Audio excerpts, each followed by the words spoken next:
Hello everyone, मैं हूँ वीर सिंह और आज की हमारी वीडियो रहने वाली है कि हम किस तरह से अपने जो लैपटॉप है उसमें डिस्प्ले पैनल हमारा अगर ख़राब या डैमेज हो जाता है तो हम किस तरह से रिप्लेस कर सकते हैं। तो फ़िलहाल मेरे पास एसर की E15 सीरीज़ है, इसका बैक पैनल जो है पूरा खुलेगा। उसके बाद ही मैं अपना जो डिस्प्ले पैनल है उसको एक्सेस कर पाऊँगा या उसको रिप्लेस कर पाऊँगा। तो सबसे पहले तो हमें इसका बैक पैनल ही खोलना होगा। बैक पैनल खोलते टाइम आपको ये चीज़ का ध्यान रखना है कि आप जब भी बैक पैनल खोल रहे हैं तो उसके सारे के सारे स्क्रू खोलिए।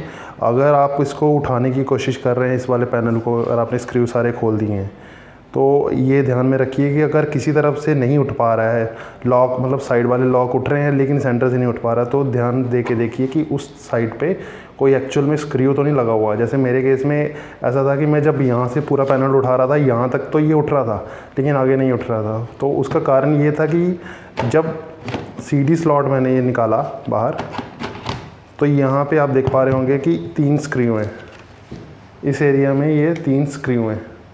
तो एक्चुअल रीज़न यही था कि ये 3 स्क्रू नहीं निकले हुए थे तो इसलिए ये नहीं निकल पा रहा था। तो आप इस चीज़ का ख़ास तौर पे ध्यान रखिए, नहीं तो डिस्प्ले पैनल चेंज करने के चक्कर में आपका जो बॉडी पैनल है उसमें भी क्रैक आने की या फिर वो पूरी तरह से टूट भी सकता है। तो इस चीज़ का खास ध्यान रखना है आप। तो एक बार पैनल के सारे स्क्रू खुल जाएं उसके बाद आपको पैनल को उठा लेना है और आराम से उठाना है, किसी भी तरह की कोई वायर वगैरह ना हो। जैसे मैं इस तरफ से अगर उठा रहा हूँ तो इस तरफ से मुझे ऐसा लग रहा है कि यहाँ से किसी चीज़ के साथ ये अटैच्ड है, तो कोशिश करनी है कि जिस तरफ से ये खुलता हो उसी तरफ से खोलें। तो इसी तरफ को खोला है मैंने और यहाँ आप देख पा रहे होंगे ये 2 स्पीकर लगे हुए हैं इसके, तो इसी की केबल है। तो अगर मैं एकदम से इसको खींचता तो मेरा डिस्प्ले तो चलो ख़राब है ही है, उसके साथ साथ ये स्पीकर की जो केबल है वो भी ख़राब हो जाती है।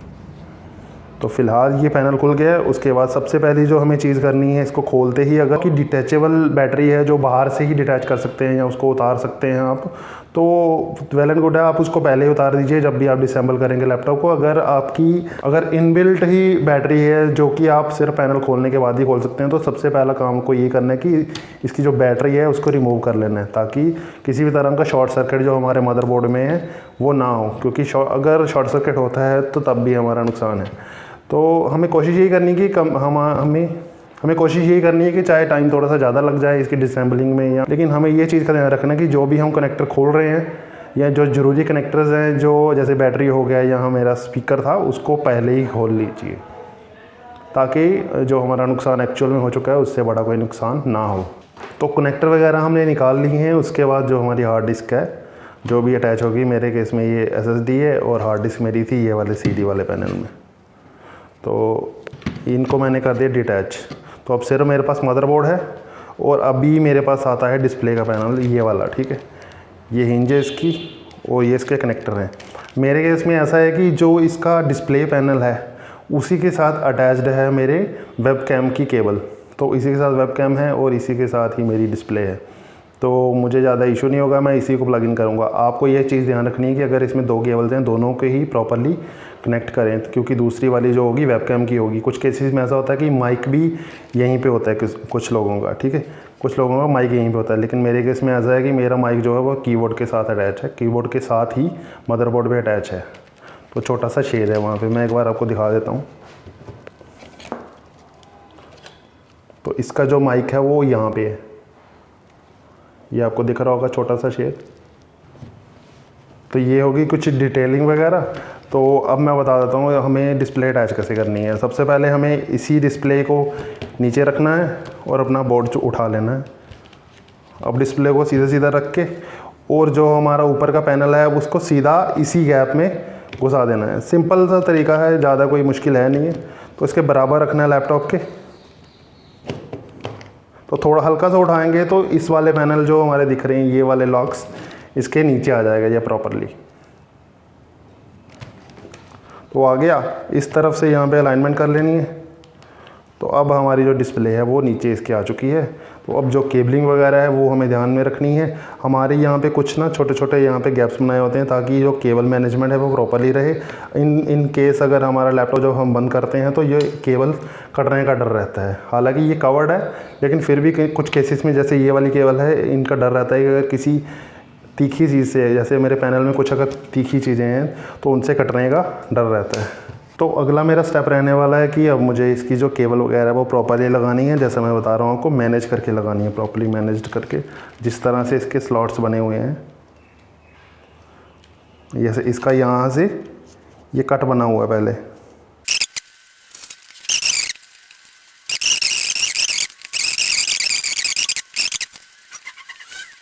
काम है। यहाँ पे हमारे पास है वाईफाई सिग्नल के ये जो हमारे कनेक्टर्स होते हैं, तो इनको हमें यहीं से ट्रैक करना है। इसके लिए भी गैप प्रॉपर बना हुआ है ये वाला, तो यहीं से हमें इसको अटैच कर देना है।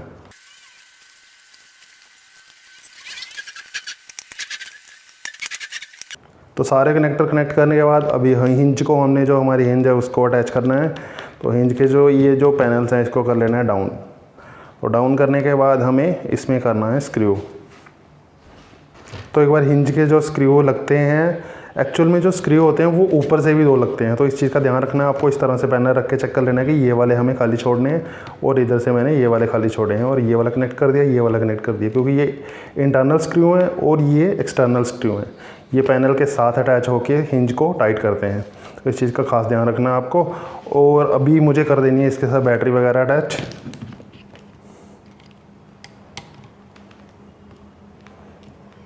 तो जितने भी कनेक्टर आपने उतारे थे वो सारे एक बार ध्यान से आपको देख लेने हैं और कनेक्ट कर देने हैं। जैसे ये मेरा स्पीकर्स का कनेक्टर था, तो इसे भी मैं एक बार कर लेता हूँ अटैच। तो स्पीकर का कनेक्टर भी लग गया, उसके बाद मैं कर लेता हूँ इसका पैनल बंद। तो सेम तरह से मैंने पैनल रख दिया है। अब मैं सारे स्क्रू लगाऊंगा नहीं, बल्कि पहले मैं टेस्ट करूंगा कि एक्चुअल में मेरी डिस्प्ले चल भी रही है या नहीं। तो वो चेक करने के लिए मैं पहले अपने लैपटॉप में जो उसकी बूटेबल हार्ड डिस्क है वो लगा लेता हूँ, क्योंकि मुझे इसमें कैमरा और माइक भी चेक करना है। डिस्प्ले तो चलो बिना हार्ड डिस्क के भी हो जाएगी, लेकिन जो मेरा कैमरा और माइक है वो बूटेबल हार्ड डिस्क अटैच करने के बाद ही टेस्ट होगी। तो अब एक बार कर लेते हैं अपना बूट, ताकि ये एक्चुअल में वर्क भी कर रही है या नहीं।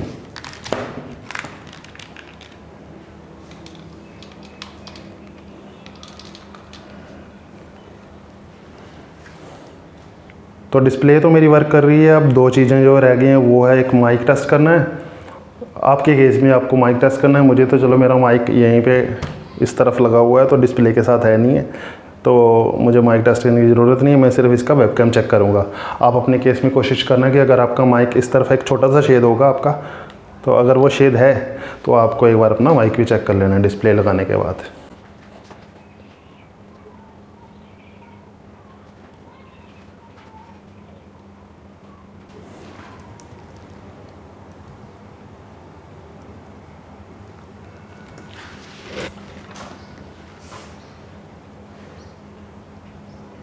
अब आपके केस में अगर आपको माइक चेक करना है तो आपको करना कुछ नहीं है, सिर्फ यहाँ पे विंडो आर करके लिखना है कंट्रोल।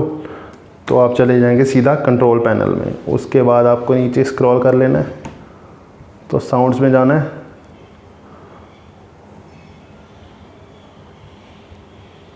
रिकॉर्डिंग में जाना है,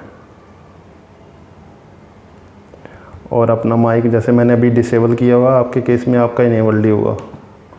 इसको राइट क्लिक करके मैं कर लेता हूँ इनेबल, और इनेबल करके अगर मैं इसको टैप करता हूँ, आप देख पा रहे होंगे यहाँ पे मेरा माइक प्रॉपरली वर्क कर रहा है।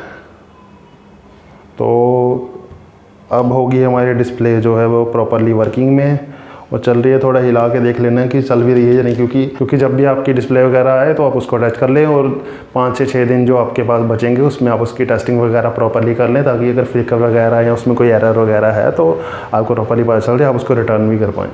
तो इतनी सी थी आज की हमारी वीडियो। आगे ऐसी वीडियोस के लिए चैनल को सब्सक्राइब कर लेना। अगर कोई आपको एरर आए इसमें या कोई इशू आए तो आप मुझे नीचे कमेंट बॉक्स में लिख सकते हैं। उसके अलावा इंस्टाग्राम भी कर सकते हैं। तो मिलते हैं अगली वीडियो में। Tata bye bye.